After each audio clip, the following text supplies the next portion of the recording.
naadiga Gift Star oo ku guuleystay horyaalka tenniska dheer Soomaaliya 2021 oo ay taabagelinaysa Astaan Sports tartankan oo loo ciyaarayay qaab koox ah waxaa ka qayb galay 5 kooxood oo kala ahaa Gift Star, Ilays Printing, Hagen, Dekadaha, Dolphin Hotel ayaa ka qayb galay xafladii xiritaanka oo shalay ay ka dhacday xarunta degmada Shibis waxaa ka soo qayb galay gudoomiye ku-xigeenka arrimaha bulshada iyo wacyigelinta gobolka Banaadir Marwo Basma Amir Shaketi, la taliyaha wasiirka wasaaradda dhalinyarada iyo isboortiga, madaxda xiriirka tenniska, madaxda xiriirada, mas'uuliyiinta degmada Shibis, maamulka naadiga Gift Star iyo marti sharaf kale oo gudaha garoonka ayagana lagu casuumay. waxaa goobta ugu horeen lagu sharaxay ujeedada tartankan markii hore loo soo abaabulay. horyaalkii tenniska waxaa ka soo qayb galay ilaa 5 kooxood waxay ciyaareen ciyaartii dabalka ahayd iyo singalka waxaana kaalinta koowaad ee koobka soo galay kooxda Gift Star halka kaalinta labaad ay gashay Ilays Printer guud ahaan waxaa la wada ciyaaray 25 ciyaarood oo dabal iyo single isku jira wuxuu noo soo bilaabay koodii bisha maanta 14 waa soo gabagabaynaynaa. dhinaca kale gudoomiyaha xiriirka tenniska dheer ayaa dhankiisa mas'uuliyiintii gudaha garoon ku sugnayd ugu sharaxay in tartankani ay u diyaarsiin waqti kasta. tartankan wuxuu noo bilaabay bishii koowaad maanta 14 noogu dhamaaday si fiican waxaan u macalinaynaa dhammaan 5 kooxood oo nooga qayb gashay tartankan ciyaaraha oo tenniska iyo degmada Shibis oo hadda jeerba aan ciyaaraha inta ku qabanno hooyiga ah degmada Shibis. sidaas kale waxaan mahad celinaynaa Astaan TV oo ayadana ciyaarahan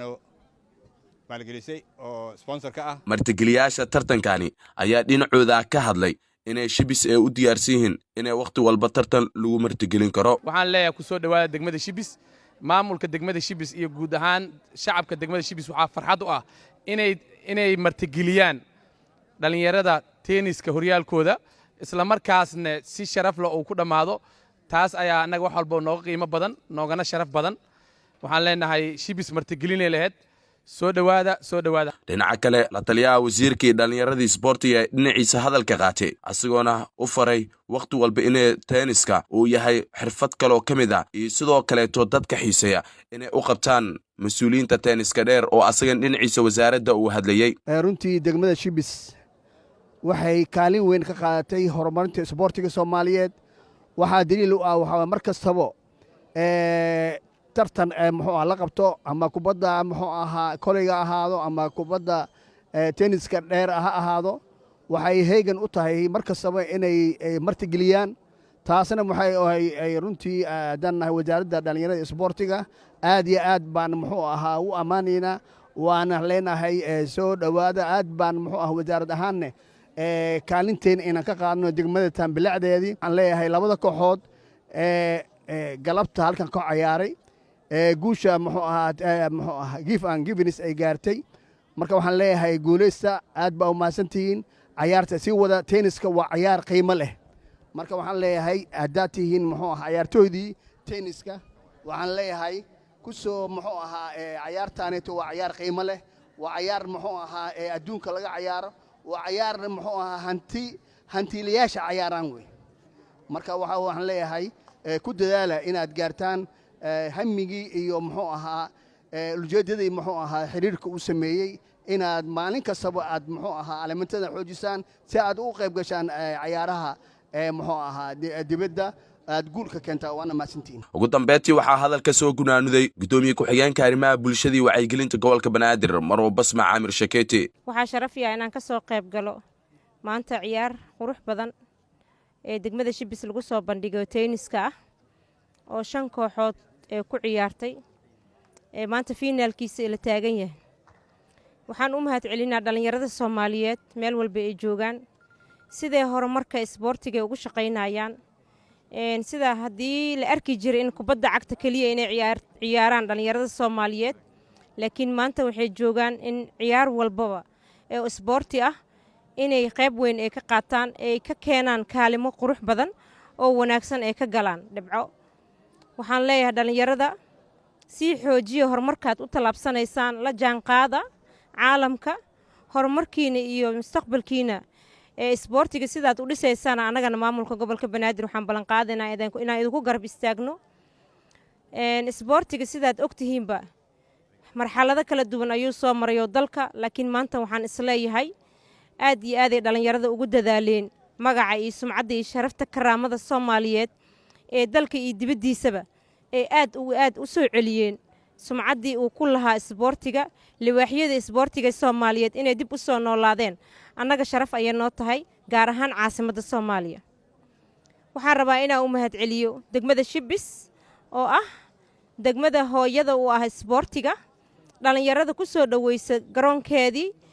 ciyaartooy badan oo qaranka u ciyaarana inay degmada shibis ee ka soo baxeen haddana ku almiinteeyaan maalin walba iyo habeen walbaba waxaan isleeyahay dhallinyarada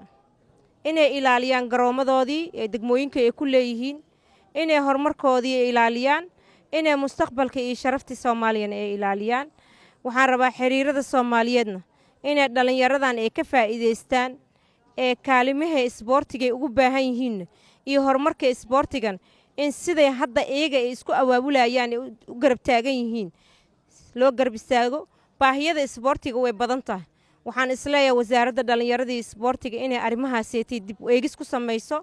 dhallinyarada soomaaliyeed dib eegis ku samaysay isboortigeedii insha allah waxaan rajaynaynaa annaga maamulkeenana inaan kaalin weyn aan ka qaadanayno sidaan haddaba ugu warqabnay isboortiga ee dhallinyarada caasimadda ciyaaro badan oo gobolka banaadir uu qabanayo uu jiro kuwa hore u soo qabta uu jiro waxaan rajaynayaa haddana diyaargarowgii inay sii bilaabi doonaan koobkii